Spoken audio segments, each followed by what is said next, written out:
नमस्कार, तुम्ही बघत आहात प्रखर न्यूज।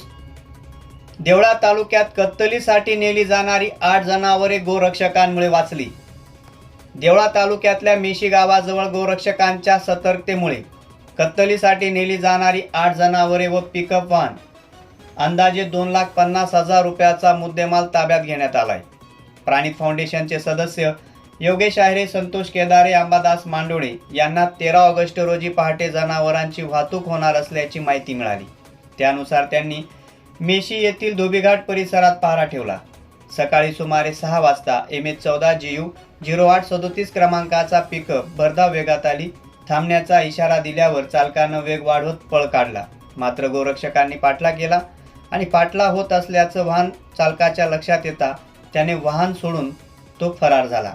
गाडीची पाहणी केली असता त्यात निर्दयीपणे कोंबून ठेवलेली 8 गोवंशे आढळली। गोरक्षकांनी तत्काळ देवळा पोलिसांना ही माहिती दिली आणि जनावरे व वाहन पोलिसांच्या ताब्यात दिले।